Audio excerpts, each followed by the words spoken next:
Baik, kita lanjutkan belajar kita dengan Imam Nawawi rahimahullah ta'ala dengan kitab Riyadhus Shalihinnya.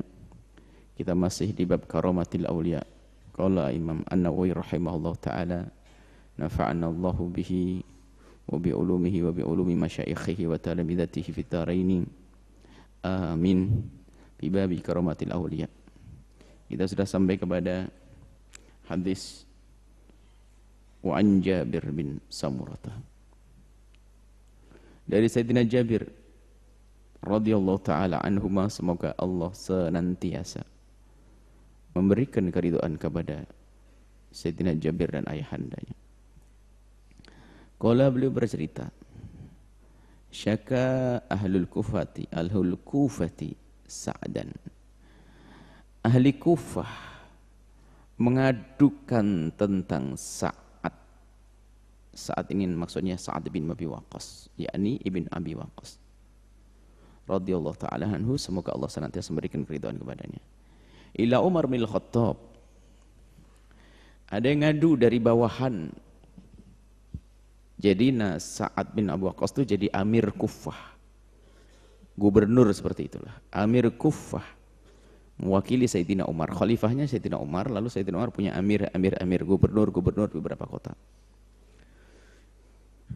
Ahli Kufah rakyatnya ngadu kepada Sayyidina Umar bin Khattab.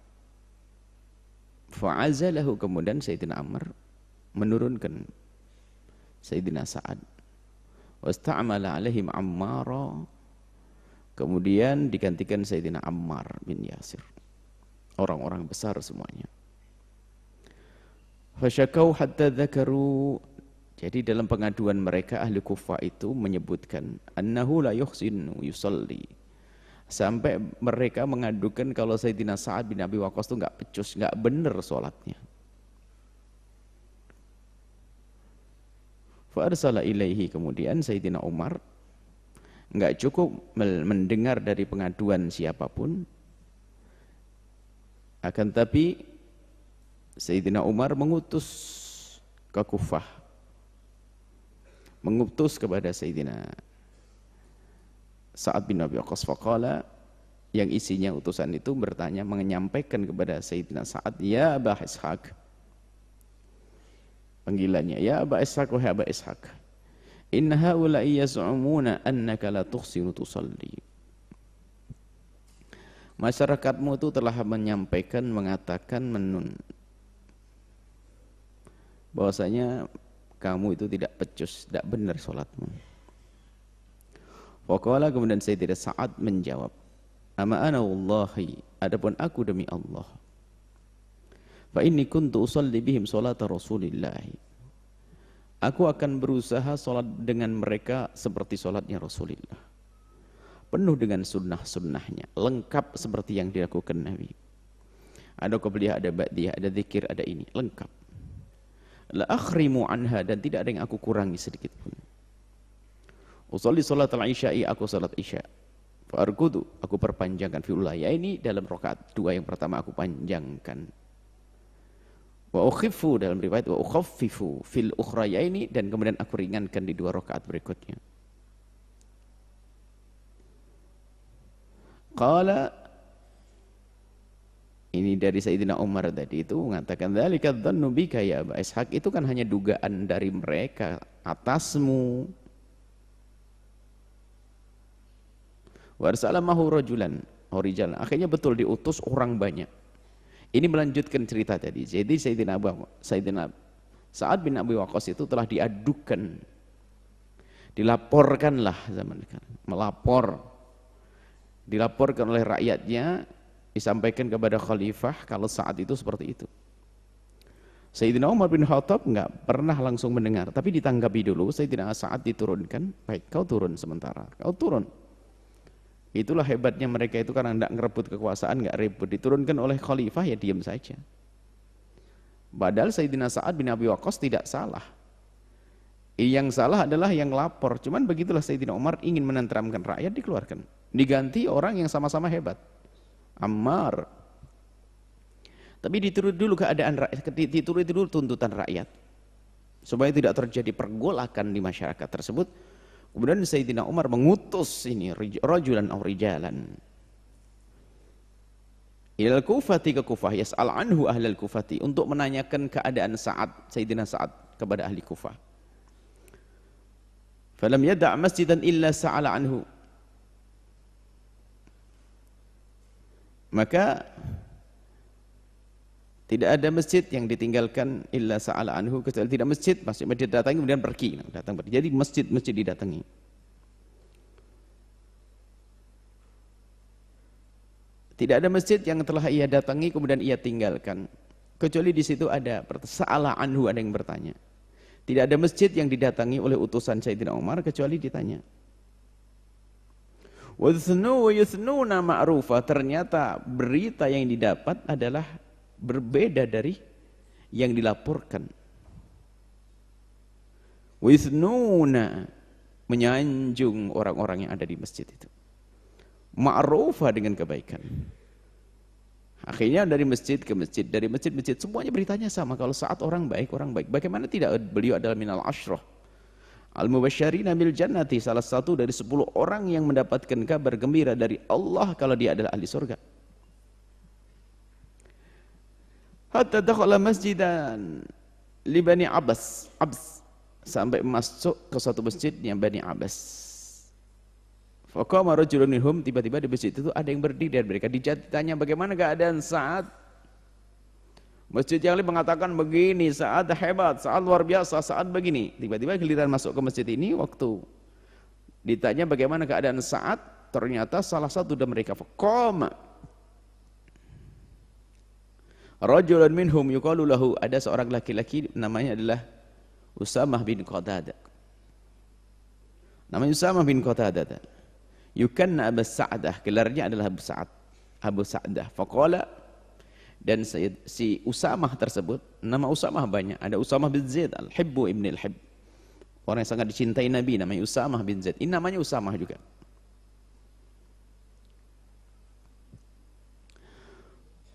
Amma id nasyadtana, kalau kamu minta kesaksian, laporan, cerita dariku, aku sampaikan. Fa inna Sa'dan, saat itu orangnya kana la yasiru bis sariyati, kalau ada perang dia paling malas, paling takut dia.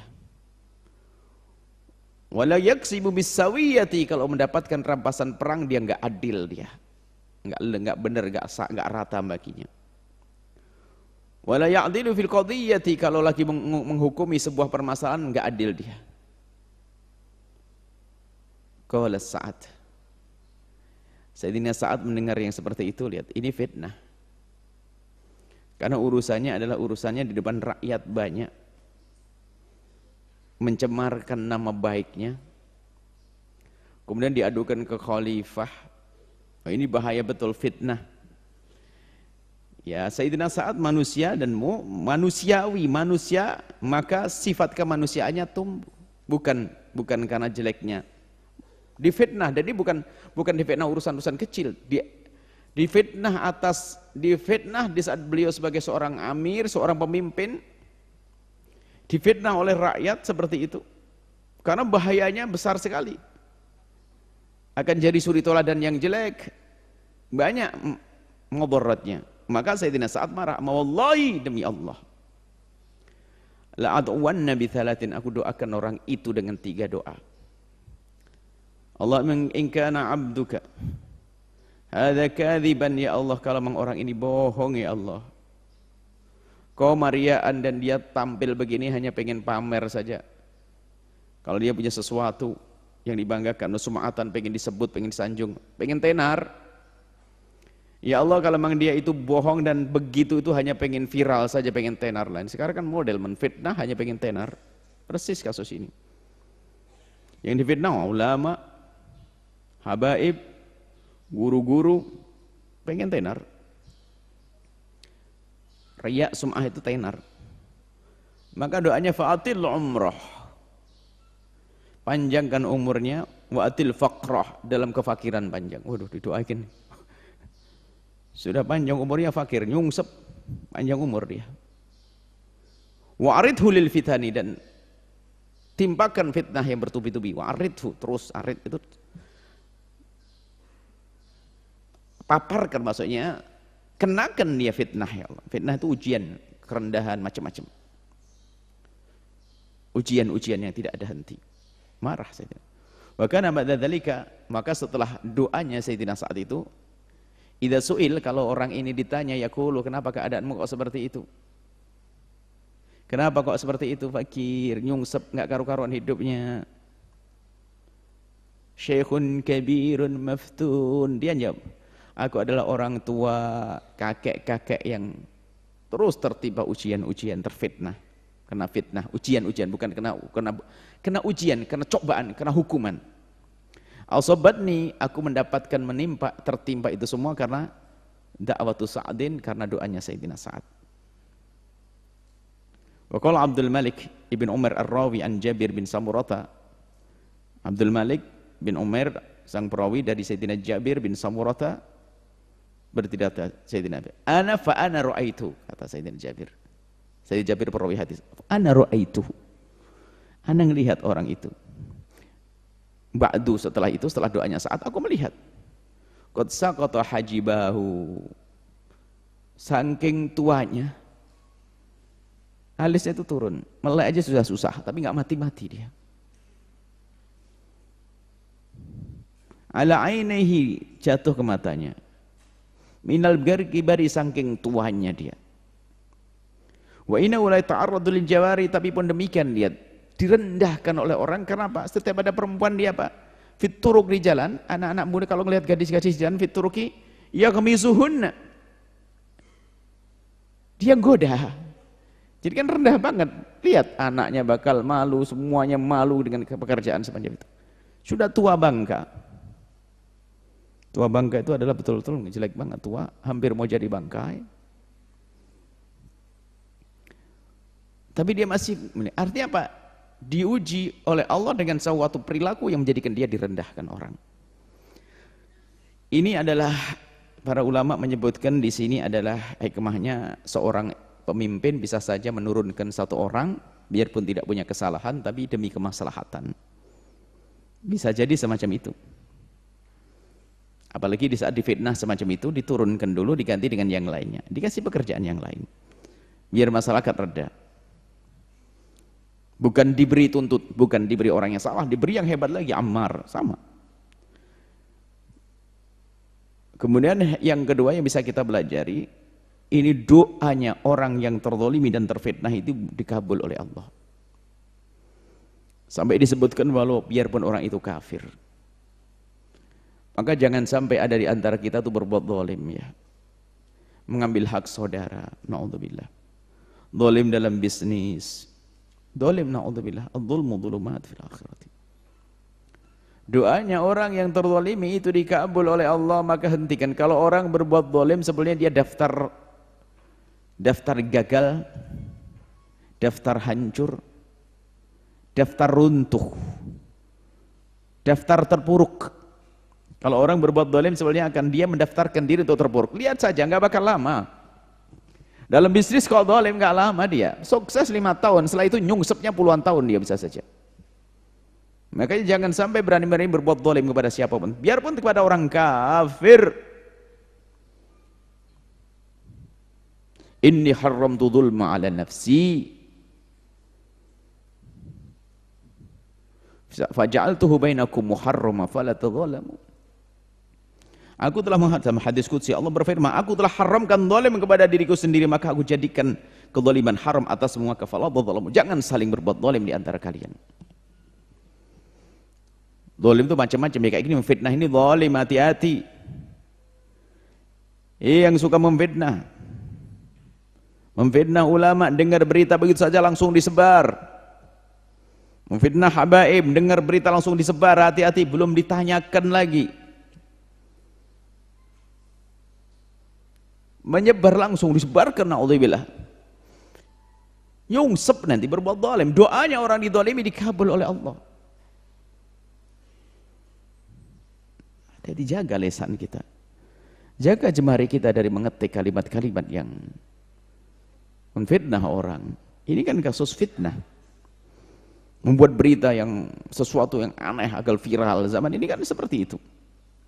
tapi hitungannya di hadapan Allah akan diberi hukuman di dunia sebelum di akhirat. Nah ini di dunia sebelum di akhirat, maka hati-hati. Kemudian jika kita dizalimi, itu di sini menunjukkan kalau ada orang dizalimi, dia boleh saja kok mendoakan orang yang dizalimi. Di sini dilakukan sahabat Nabi, ya ini keterlaluan karena urusan seperti itu. Jadi orang dizalimi boleh saja mendoakan doa-doa yang membahayakan untuk orang yang dizalimi. Biarpun di sana ada pendidikan akhlak, sama-sama doa dikabul, doakan yang baik untuk mereka. Ini bab lain. Bab lain. Artinya orang terzalimi bisa saja mendoakan dengan doa yang membahayakan untuk orang yang didoakan. Akan tetapi tetap lebih utama jika seandainya dia mendoakan dengan doa-doa kebaikan. Kelasnya Sayyidina Sa'ad bin Abi Waqqas, dia kelasnya para aulia beliau ini. Ini kan bab karamah. Ada ilham dalam diri mereka dalam diri beliau untuk mendoakan. Tapi kalau kita mendoakannya bingung kita. Kita nggak ada ilham, jangan-jangan doa kita betul-betul doa hawa nafsu. Dan bahkan mungkin kita tidak sadar yang zalim kita bukan dia, lah kan bahaya. Sehingga mestinya kita mendoakan jelek dengan dia, baliknya ke kita. Maka bagi orang awam-awam ini ya hati-hati kita. Kalau pengen mendoakan orang lain ya lebih baik kita mendoakan yang baik-baik. Biarpun seandainya mendoakan yang jelek boleh. Tapi dikhawatirkan ternyata dia tidak zalim, yang zalim kita. Karena lemahnya kita dalam memahami permasalahan. Seolah-olah kita dizalimi padahal kita yang telah zalim pada dia. Karena kita orang yang tidak peka misalnya. Banyak kesalahan yang dilakukan seseorang, dia tidak sadar menjadikan orang membalas kepada kita dengan perilaku yang sama. Bukankah Nabi pernah menyebutkan jangan kau caci ibumu? Bagaimana Rasulullah seorang anak mencaci ibunya? Oh ada. Mencaci, jangan mencaci kau caci bapakmu, jangan kau caci orang tuamu. Sahabat Nabi bertanya, ya Rasulullah bagaimana ada orang mencaci orang tuanya? Oh enggak begitu caranya. Caranya adalah ada orang mencaci orang lain membalas mencaci dia. Makanya kalau ada orang berbuat zalim kepada kita, benarkah kezaliman itu memang dimulai dari dia? Jangan-jangan kita telah mendahului kezaliman tersebut. Tapi yang jelas kalau ada orang dizalimi, doanya dikabul oleh Allah, doa mazlum. Laisa bainahu wa bainallahi hijabun, tidak ada hijab antara dia dengan Allah. Langsung dikabul, biarpun itu orang kafir. Makanya jangan berbuat zalim pada orang kafir sekalipun, jangan mentang-mentang kafir lalu berbuat zalim, enggak boleh.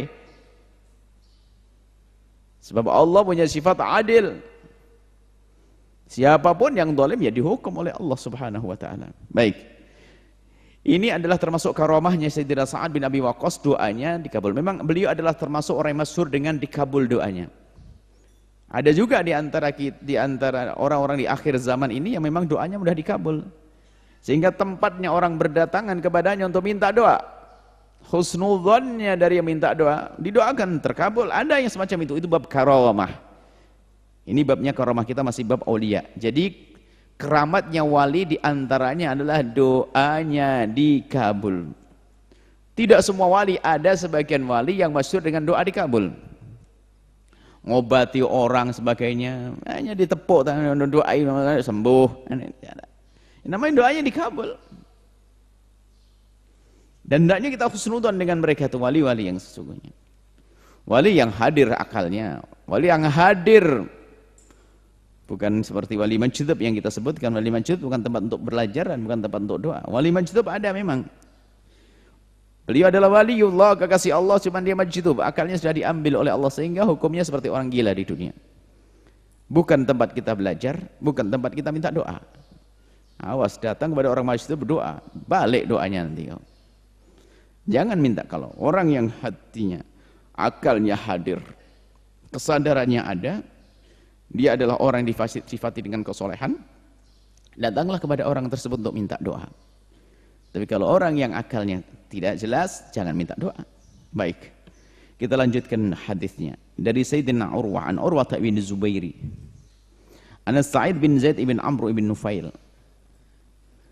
Dari Sayyidina Urwah ibn Zubairi, dari Sayyidina Sa'id ibn Zaid bin Amr ibn Nufail radhiyallahu taala anhu, semoga Allah senantiasa memberikan keridhaan kepadanya. Khasamathu Arwa bint Aus. Ada seorang wanita namanya Arwa bint Aus. Itu telah khasamathu, telah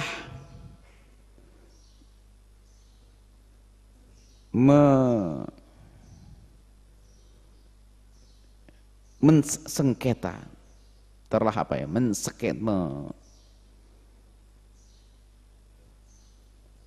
menuduh. Jadi perempuan tersebut menuduh kepada Sayyidina Sa'id, ngadu ila Marwan, kepada Marwan ibn Hakam, pemimpin juga. Wadda'ad, dan dia mengaku annahu, sesungguhnya Sa'id itu akhadha syai'an min ardiha, bohong, mengadu bahwasanya saat itu mengambil tanahnya. Sekarang banyak mengaku-ngaku tanah pindah tapal batas, hati-hati. Sawah tapal batasnya berpindah pelan-pelan, sedikit-sedikit. Kalau berpindah tapal batas itu halus. Kalau setiap musim panen kan 3 bulan, diambil 3 cm saja, itu 3 panen kan 9 cm. 9 cm kali, biasanya itu hati-hati. Pinggir kan yang dikeruk, di pamatang dan digaleng bahasa Jawanya, dikali dinaikkan. Besok taruh lagi, dinaikkan lagi, pelan-pelan, nggak sadar dia. Kalau dengan sengaja, hati-hati, telah mengambil tanahnya orang lain. Atau diam-diam tuh patroknya dipindah. Ada orang-orang begitu tuh, ada. Pada zaman Nabi ini dituduh, Sayyidina Sa'id dituduh seperti itu. Seorang perempuan ngadu bahasanya Sa'ad telah mengambil bagian daripada tanah saya. Faqala Sa'id, Sayyidina Sa'id berkata, ma kuntu akhudhu min ardiha syai'an. Enggak mungkin, aku enggak akan mengambil sedikit pun dari tanahnya. Bahkan bukan tanahnya dia, tanah siapa saja. Ba'dalladzi sami'tu min Rasulillah, setelah aku mendengar dari Nabi.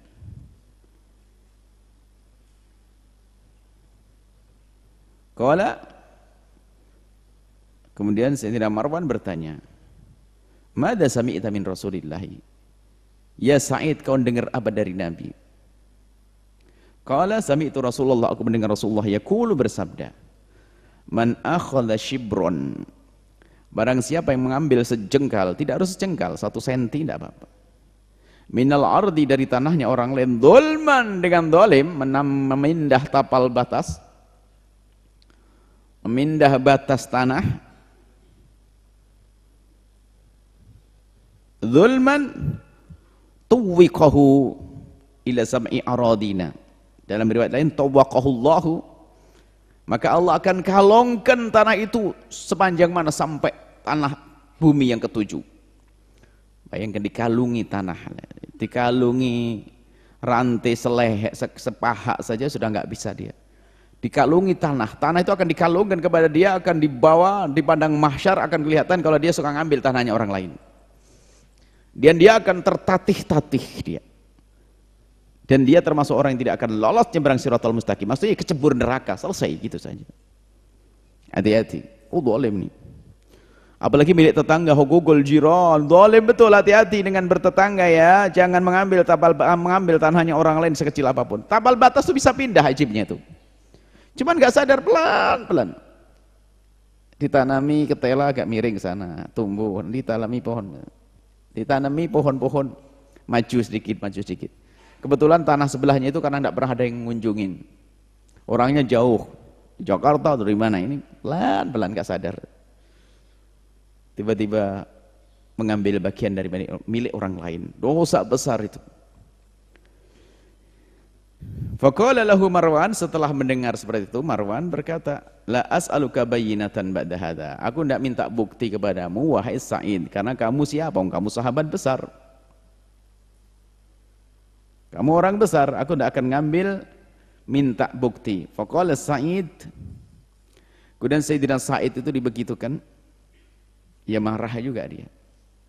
Kok ada orang seperti itu? Nuduh, nggak ada apa-apa nuduh. Dan ini repotnya kalau pas ada orang soleh marah, itu kan repot ini. Ayo, jangan berbuat zalim, jangan-jangan dia kekasih Allah, doanya dikabul seperti ini. Faqala Sa'id, kemudian Sayyidina Sa'id berkata, Allahumma ya Allah, in kanat kadhibatan, Kalau dia berbohong. Jadi Sayyidina Sa'id tidak memastikan kalau perempuan itu bohong. Maka dalam doanya jika dia bohong. Kenapa? Mungkin pindahnya tapal batas tidak disengaja. Mungkin dia menduga karena salah faham. Jadi bukan niat untuk mengadukan, bukan niat untuk menuduh, bukan menuduh. Akan tapi memang dia menduga bahwasanya tanahnya mereka ambil. Mungkin. Jadi sangat mungkin seperti itu. Maka doanya Sayyidina Sa'id pun doa yang masih tidak pasti kalau dia itu tidak dolim. Masih mungkin saya dolim, mungkin saya mengambil batasnya, dia nggak sengaja. Makanya dia berdoa, ya Allah ingkana, Allahumma ingkanat kadhibatan. Ya Allah, kalau memang orang ini bohong, sengaja ingin mencembarkan nama baik saya, merendahkan saya, makanya irit itu mahal sekali. Irit itu kemuliaan diri itu mahal. Nama baik itu mahal. Mencemarkan nama baik itu bahaya sekali, dosa besar. Kalau memang dia berdusta, ya Allah, fa'ami basaraha. Jadikan dia buta saja, ya Allah. Waqtulha fi ardiha, jadikan dia mati di buminya tadi. Qala, kemudian Sayyidina Urwah yang bercerita, qala fama matat hatta dhahaba basaruha. Sehingga perempuan itu tidak mati kecuali setelah buta dulu. Buta dulu baru mati. Buta. Bainama hiya tamshi, di saat dia berjalan fi ardiha, di tanahnya dia itu. Di tanahnya dia lagi berjalan di tanahnya sendiri. Itu waqa'at fi khufratin, kecebur lubang. Famatat. Kemudian mati di situ. Muttafaqun alaih. Hadis diriwayatkan oleh Imam Bukhari dan Muslim. Begitu bahayanya kita menfitnah orangnya. Orang yang terfitnah adalah zalim. Makanya ya kadang kita ajak juga yang kena fitnah ini agak reda hatinya. Kalau mendoakan langsung jadi kan serem banget, kasihan. Tapi memang kadang ini urusan besar, nama baik dan sebagainya. Apalagi seorang tokoh ya, seorang ulama kalau sudah difitnah itu kan yang rusak adalah jamaah. Akhirnya jamaah suudzon kepada dia, kan rusak umat, naudzubillah. Bahaya banget. Menfitnah seorang tokoh agama, fitnah, berbohong. Makanya jangan berani menukil berita, menyebar berita kecuali sesuatu yang pasti. Yang pasti pun yang tidak ada sangkut pautnya dengan aibnya orang. Yang pasti pun yang bermanfaat. Hati-hati. Jangan main share. Di dunia ini kan saat ini kan mudah kita sekali menyebar, mudah sekali untuk menyebar fitnah. Wa fi riwayatin li Muslimin, dari riwayat Sayyidina Imam Muslim, an Muhammad bin Zaid bin Abdullah bin Umar, bima'nahu, dari Sayyidina Muhammad bin Zaid dan bin Abdullah bin Umar, maknanya serupa, wa annahu ra'aha, satunya Sayyidina Abdullah bin Umar ra'aha, melihat wanita tersebut, amya, buta, taltamisul judur, kalau jalan itu merambat di tembok. Takulu, sambil berkata, asobatni da'watus Sa'idin, aku ini celaka karena doanya Sa'id. Sudah nggak bisa. Buta begini kayak doanya Sa'id. Wa anna marat ala bi'rin fid dari, kemudian dia melewati satu sumur kecil, sumur fid dari, di kampung, di rumahnya, di tempatnya, allati khasamathu, di tanah yang dia sengketa, fiha, fawaqa'at fiha, kemudian dia jatuh ke dalamnya. Maka nanti kubruh, akhirnya jadi tempat untuk mengubur dia. Alhamdulillah. Maka hati-hati, ini adalah kisah orang-orang terzalimi. Bahkan termasuk menjadi kekasih Allah kalau orang dizalimi. Zalim itu bisa saja dari macam-macam. Tapi jangan zalim, rugi zalim. Iya, kalau yang dizalimi enggak doain jelek. Kalau doain jelek kan petaka. Ini berlaku kepada siapa saja, suami, istri, keluarga. Kalau berbuat zalim dalam suami istri, dan sengsara dia, dan akan subur, akan berjaya.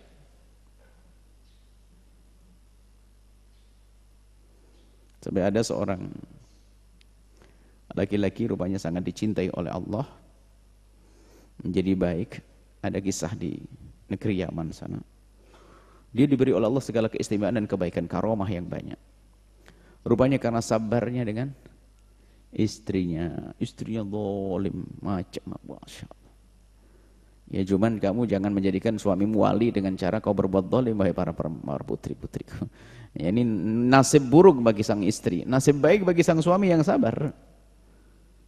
Jangan berbuat zalim kepada seseorang hanya pengen, wah biar dia jadi wali deh saya zalimi. Oh iya, kalau didoain jelek kan yang nyungsep. Zalim, hati-hati. Zalim adalah kezaliman. Adz-dzulmu dzulumat fil akhirati. Ini adalah kisah Sayyidina Sa'id yang punya karomah semacam itu. Ini doanya dikabul oleh Allah Subhanahu wa taala.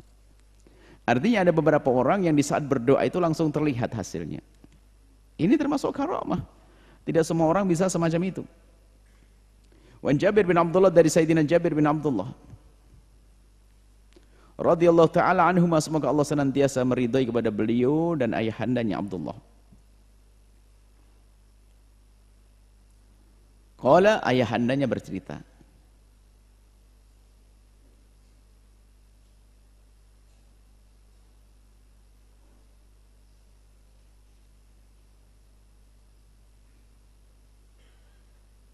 ini ada yang kurang.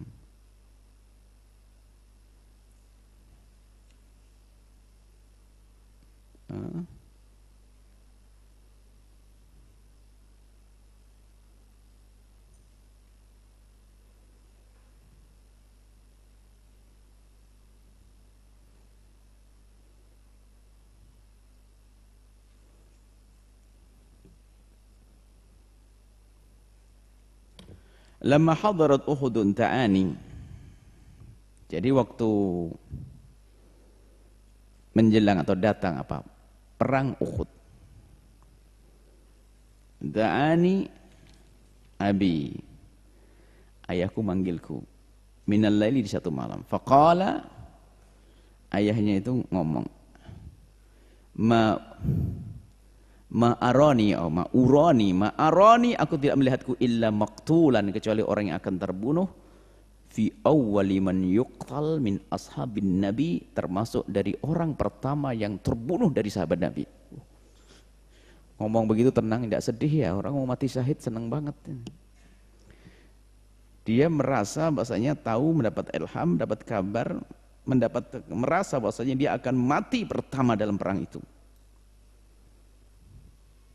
Wa inni, kata ayahnya Sayyidina Jabir, Sayyidina Abdullah, wa inni la adruku ba'di azza alayya minka, dan aku tidak punya peninggalan yang lebih hebat daripada kamu, wahai Jabir.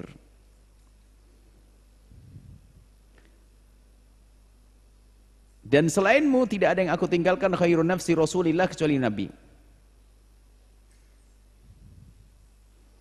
Tidak ada yang aku tinggalkan azzu alayya minka. Jadi maksudnya yang aku tinggalkan adalah yang paling berharga adalah engkau, kemudian Rasulullah, dan Rasulullah paling itu. Tidak ada yang melebihi darimu kecuali Rasulullah. Maksudnya apa? Tidak ada yang aku tinggalkan sesuatu yang berharga bagiku kecuali Nabi Muhammad, dan sebenarnya setelah itu engkau. Wa inna alayya dainan, dan aku punya utang wahai Jabir. Faqdi, bayar ya nanti ya. Wastausi bi akhwatika, dan perhatikan saudara-saudaramu khairan, dengan kebaikan. Perhatikan saudaramu. Jadi ayahnya itu manggil Sayyidina Jabir dan berkata seperti itu. Kau adalah anak harapanku, dan aku punya utang bayar, dan kau punya saudara, perhatikan ya. Karena sepertinya besok itu adalah hari terakhirku. Fasbahnya, di waktu pagi, fakana, betul, awal qatilin, fakana awal qatilin, di pagi hari di saat berada di medan laga, betul ayahandanya adalah orang pertama wafat. Watafantu ma'ahu akhar, kemudian karena waktu itu yang meninggal kurang lebih ada 70 orang, ribut, dikubur, saya kubur ayahku dengan orang lain. Fi kubri, dikubur bersama orang lain. Jadi ada kubur 2 orang karena daruratnya semuanya. Sebelum tatib nafsi, tapi waktu setelah itu aku merasa gelisah, saya kubur berdua dengan orang. An atrukahu ma'akhar, kalau aku merasa tidak nyaman mengkubur beliau ayahandaku dengan orang lain. Fastakhrajtuhu, kemudian aku keluarkan ba'da sittati asyhur, setelah 6 bulan. Fa idza huwa kayaumin wada'tuhu, ternyata ayahandaku jasadnya seperti waktu aku letakkan pertama, enggak ada yang berubah.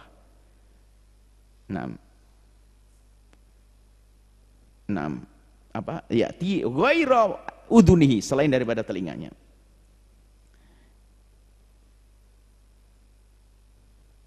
Jadi tidak ada yang berubah, utuh jasadnya. Faja'altuhu fi qabrin ala hiddatin, kemudian aku letakkan di kubur sendirian. Rahul Bukhari, hadis Imam Bukhari. Baik. Ini Sayyidina Jabir itu nanti akhirnya waktu menikah itu begitu ingin melaksanakan wasiat ibunda ayahandanya. Waktu menikah itu kan milih janda. Nabi mengatakan, "Ala bikran tula'ibuka tula'ibuha." Kenapa enggak kau ambil perawan? Ya Jabir. Kenapa kau enggak ambil perawan? Sayyidina Jabir berkata, "Ya Rasulullah, ayahku meninggalkan saudara banyak. Aku ingin istriku adalah yang bisa menyisiri adik-adikku, ngurusi adik-adikku. Pernikahannya adalah bagaimana menyenangkan orang tuanya. Saya ingin perempuan yang sudah pengalaman ngurusi anak, karena adikku banyak, ya Rasulullah." Akhirnya begitulah Sayyidina Jabir. Di sini adalah termasuk karomatnya seseorang terlihat setelah wafat. Sebelum dan setelahnya. Sebelumnya dia tahu kapan mati. Dia berkata, besok adalah kayaknya aku orang yang pertama yang bakal meninggal nanti dalam medan, di medan laga. Setelah itu betul dikubur, jasadnya masih utuh. Setelah 6 bulan terlihat jasadnya masih utuh, belum ada perubahan. Ini adalah karomah, tanda kalau dia orang yang dimuliakan oleh Allah Subhanahu wa taala di dunia ini sebelum di akhirat nanti. Baik, hadis berikutnya. Ini bab karomah. Wa an Anas, dari Sayyidina Anas radhiyallahu ta'ala anhu, anna rajulaini, ada 2 orang laki-laki. Min ashabin Nabi, dari sahabat Nabi sallallahu alaihi wasallam. Kharaja, duanya keluar. Min indin Nabi, dari baginda Nabi sallallahu alaihi wasallam. Ada 2 orang sahabat Nabi yang baru ngobrol, diskusi dengan Nabi, dengan baginda Nabi sallallahu alaihi wasallam, kemudian keluar. Fi lailatin mudhlimatin, di malam yang gelap gulita. Tapi wa ma'ahuma, dengan 2 orang tersebut, mithlul misbahaini, seperti membawa 2 lentera. Baina aidihima. Di antara kedua tangannya, di tangan mereka tuh ada lentera. Dia seperti membawa lentera masing-masing, kayak membawa lampu senter gitu.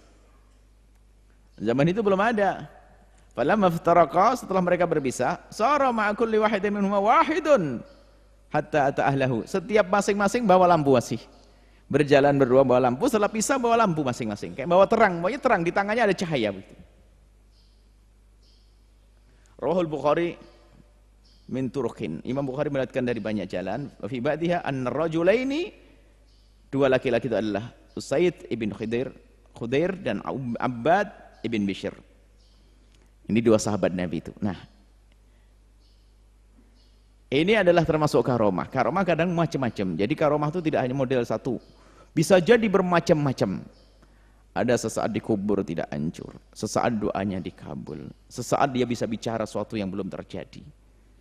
Sesaat ada sesuatu yang sifatnya hissi, lentera. Macam-macam. Namanya karomah. Asalkan itu kejadian yang luar biasa yang terjadi kepada muttabi'in Nabi, orang yang ikuti Nabi SAW. Jadi ciri karomat adalah kalau orang itu soleh, gitu saja. Enggak soleh, enggak ada karomah. Cirinya dialah menjalankan syariat Nabi SAW. Kalau tidak menjalankan syariat Nabi, enggak ada. Karomat apa? Bohong dia. Kuncinya, kalau tidak pakai kunci ya enggak bisa. Kuncinya adalah menegakkan syariat Rasulullah. Baru ada karomahnya. Harus ittiba'un Nabi, ngikutin Nabi, mengagungkan syariat Nabi. Kalau ada kita mendengar orang yang tidak mengagungkan syariat Nabi, kemudian disebarkan dia punya karomah, pasti bohong sudah, nggak usah khawatir. Nggak mungkin, tidak mungkin dan tidak mungkin. Sebab karomatnya para aulia itu mukjizatnya Nabi, dan tidak akan keluar kecuali orang yang bentuknya itu kita lihat, kita bisa bersuri tahu kepada Nabi SAW. Perilakunya menjadikan kita nyambung kepada Nabi SAW. Ini orang nggak terlihat kesolehannya punya karomat, nggak ada, itu semuanya bohong. Harus dia dilihat dari zahirnya, bukan saja istilah hakikat, bicara hakikat saja. Apa itu hakikat kalau pakai syariat? Syariatnya benar baru nyampe hakikat nanti. Nggak ada wali-wali ngaku hakikat saja. Memang Nabi Muhammad tidak pernah kenal hakikat. Kalau kenal Nabi Muhammad kenal hakikat, tapi kalau sholat kakinya sampai bengkak. Ini kenal hakikat nggak sholat. Nggak ada itu semuanya. Jangan percaya. Ini masalah kewalian ini. Orang banyak bermain di sini ngaku-ngaku wali, ngaku-ngaku punya keramat dan sebagainya, hanya pengen disanjung orang, pengen dimuliakan oleh orang. Padahal dia jauh daripada kemuliaan. Cirinya sederhana, dia berpegang dengan syariat. Selagi dia mengagungkan syariat, dia adalah karomat yang sesungguhnya. Kemudian setelah itu akan muncul keramat-keramat yang lainnya.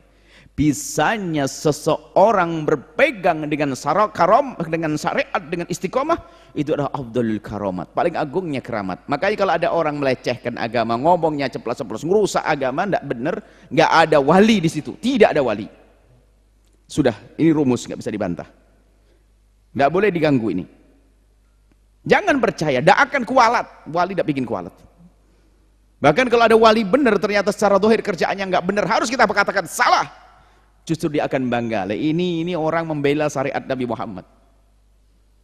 Kalau memang ada orang misalnya wali kelihatannya amal dohirnya salah, kalau kita salahkan dia, di batinnya akan menyanjung kita.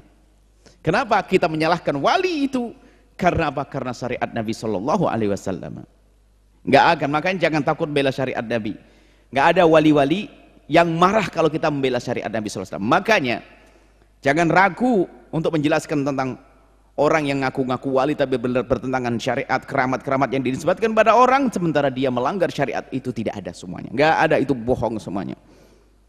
Orang punya keramat yang sesungguhnya adalah dengan tanda adalah dia ngikutin Nabi. Dia adalah menjalankan syariat. Kalau tidak menjalankan syariat itu babnya sihir, babnya adalah bab yang lain, bukan bab karomah. Itu saja, hati-hati. Sekarang kita mendengar ya kisah-kisah yang aneh-aneh, orang yang melanggar syariat Nabi Muhammad tapi dia punya keramat. Nggak ada.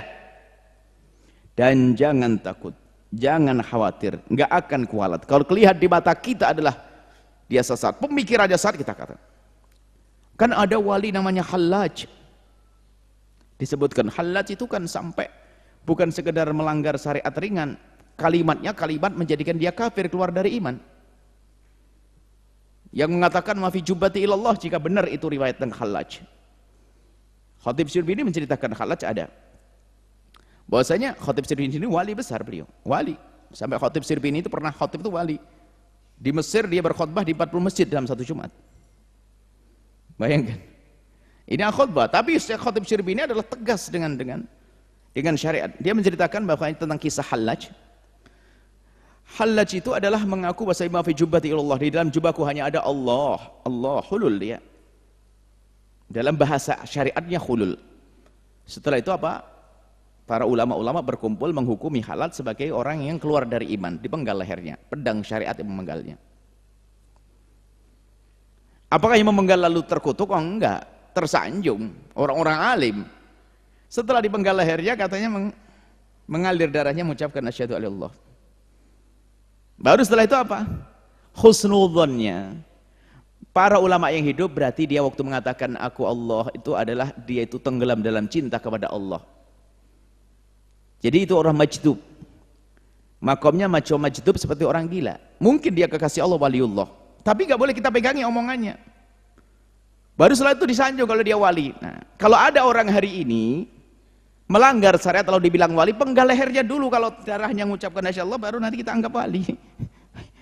Bukan dibiarkan liar seperti itu, enggak. Ngomong ngaco sana sini ngaku wali nggak ada. Sholat subuh ditinggalkan, ganggu orang dan sebagainya. Mana ada wali? Makanya hati-hati masalah wali ini, sering orang bermain di sini sehingga mencoreng dunia tasawuf. Orang yang tidak kenal syariat ngaku wali. Bapaknya wali, anaknya wali-walian, wali gandul, wali ngikut-ngikutan, nggak ada. Wali nggak diwariskan semacam itu. Keramat. Jadi ini adalah masalah wali, masalah karomah. Hati-hati, banyak orang ngaku-ngaku wali atau membuat tim kayak wali. Wali kaidahnya sederhana, karomat sederhana. Waliullah harus berpegang dengan syariat Nabi Muhammad. Nggak ada bicara hakikat tanpa syariat. Nggak ada, sama sekali bohong. Hakikat dengan syariat tidak bisa dipisahkan. Kalau ada orang bicara tentang ma'rifat, syariat, hakikat, tapi kok dipisah, saya sudah sampai pada hakikat, bohong dia. Jangan percaya sama sekali. Islam tidak mengajarkan yang demikian itu. Islam mengajarkan bagaimana syariatnya, berbuat baik kepada orang tuamu, melakukan sholat 5 waktu, penuhi masjid dengan berjamaah, kemudian Ramaikan syiar-syiar agama, itu syariat. Kalau orang semuanya ngaku hakikat, wah kacau, bubar. Kenapa nggak sholat? Sudah sampai kepada Allah hakikat. Nggak ada yang sholat, nggak ada yang ke masjid, nggak ada yang ngangkat syiar, nggak ada dakwah, semua ngaku syariat. Apa yang bisa diperbuat oleh manusia semacam ini? Ya ini makanya ada kelompok-kelompok begini, ini perlu dijauhkan betul dari wilayah dunia tasawuf itu. Dia pencoreng tasawuf dia penjahat tasawuf. Tasawuf rusak gara-gara manusia aneh semacam itu. Ilmu tidak ada, agama tidak ada, pengetahuan tidak ada, akhlak tidak ada, kesolehan juga tidak ada. Sudah begitu ngaku punya keramat dan sebagainya. Diakui lagi sama muridnya, ini repot banget ini. Muridnya itu pengen numpang ke tenarannya karena dia punya urusan yang lain, apakah bisnisnya atau pangkatnya atau sebagainya, atau pengen dia diangkat karena tidak punya digantungin. Makanya dia anaknya kiai meninggal, seorang kiai soleh, anaknya bukan soleh lalu diangkat-angkat. Supaya apa? Supaya dia ikut terangkat bersama. Ini ada model semacam ini disebutkan dalam kisah-kisah wali-wali palsu, ya ada namanya wali syaitan.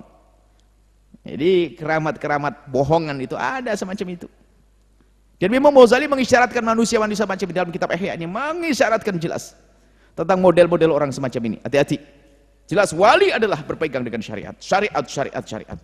Karamat itu akan muncul dari orang yang berpegang syariat. Jika ada kejadian luar biasa yang disebut itu karamah, tapi kalau keluar dari orang yang tidak berpegang dengan syariat Nabi Muhammad, pasti bohong, bukan karamat. Ini adalah kaidah harus kita ketahui. Wallahu a'lam bissawab.